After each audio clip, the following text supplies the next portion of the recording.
Hi hello' এতিয়া আমি বৰ্তমান গৈ আছোঁ চামতল গন্ধিয়া মিচিং গাঁও আৰু আপোনালোকে চাই থাকিব আমি কাৰ ঘৰলৈ কিয় গৈছোঁ সকলো আপোনালোকে দেখিবলৈ পাব ভিডিঅ'টো স্কিপ নকৰাকৈ সম্পূৰ্ণকৈ চাব।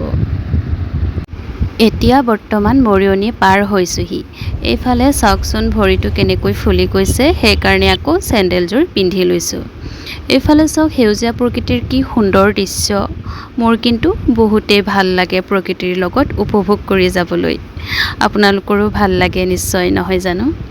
এহে আপোনালোকেও উপভোগ কৰি আহক মোৰ লগতে অলপ সেউজীয়া প্ৰকৃতিৰ মনোমোহা দৃশ্যবোৰ চাই আহক। আনেকৈ যোৰহাটটো চামতল গন্ধিয়া মিচিং গাঁৱলৈ বেছি দূৰ নহয় বুলি। মই কিন্তু বহুত দূৰে পাইছোঁ দেই, হয়তো ফাৰ্ষ্ট টাইম অহা কাৰণে চাগে যথেষ্ট দূৰ পাইছোঁ। আৰু আমি যাৰ কাৰণে গৈছোঁ হয়তো আপোনালোকে দেখিলে নিশ্চয় চিনি পাব।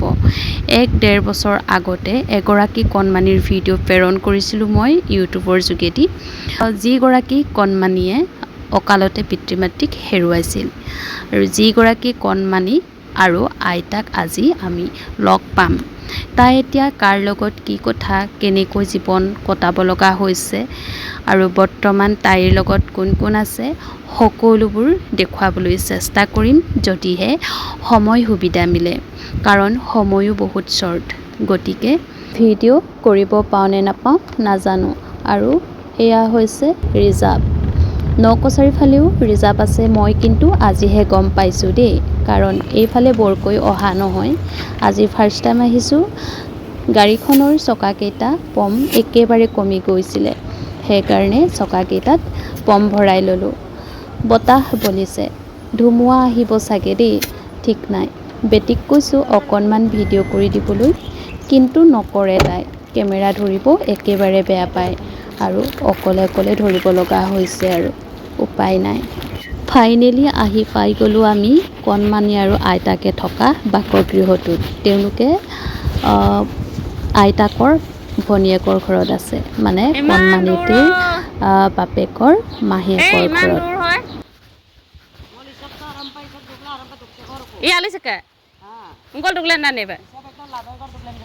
লাদৈগড় জাজি নেকি? জাজি নেকি?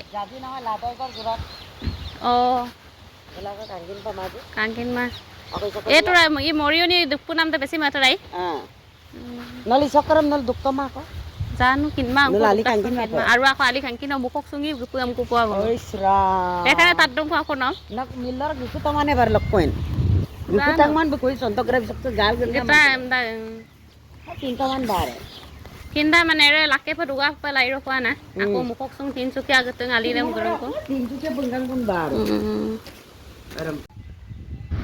এই nya dubo আইটো মতে আইটো ইয়াত আৰু এটা দুখৰ খবৰ আছে, যিহেতু এইগৰাকী আইতা আছিলে চুইটিৰ আইতাক, আৰু চুইটিৰ আইতাৰ ভনীয়েক মানে চুইটিৰ পেহীয়েকৰ মাহীয়েক। বৰ্তমান তেওঁলোকে এই মাহীয়েক আইতাকৰ ঘৰত আছে। এইবোৰ কথা মই আজি কৈ শেষ কৰিব নোৱাৰিম। আকৌ যেতিয়া আহিম তেতিয়া মই ভালদৰে আপোনালোকক বুজাই ক'ম, আৰু আজি কৈ শেষ কৰিব নোৱাৰিম। গতিকে সেইটো চেপ্টাৰ মই আপোনালোকৰ আগত নকওঁ, তেওঁলোকৰ বহুত দুখৰ কথা আছে, সেইকাৰণে আজিলৈ তেওঁলোকৰ কথা মই ক'ব নিবিচাৰোঁ। বাংখাইল বালিজান দল অলটুংকা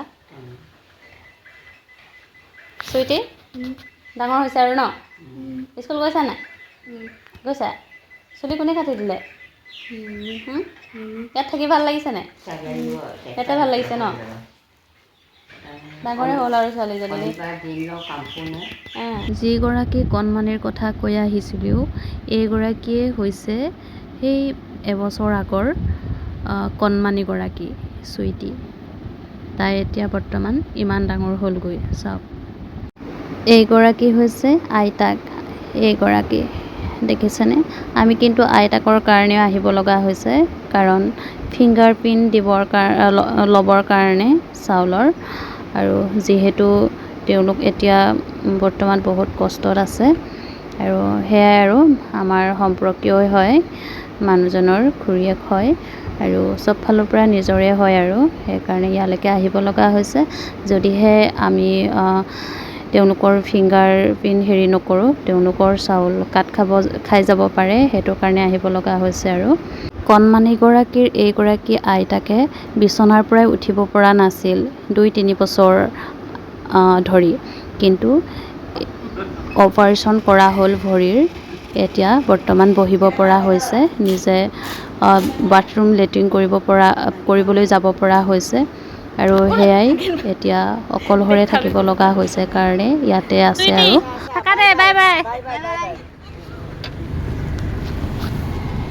আৰু তেওঁলোকৰ ঘৰৰ পৰা ওলাই আহি মোৰ এগৰাকী মামাক লগ পালোঁ, আৰু মামাই আমাক এইফালে ঠাণ্ডা খোৱালে, আৰু এতিয়া ঘৰমুৱা হৈছোঁ। বাই, পুনৰ লগ পাম নেক্সট এটি ভিডিঅ'ত।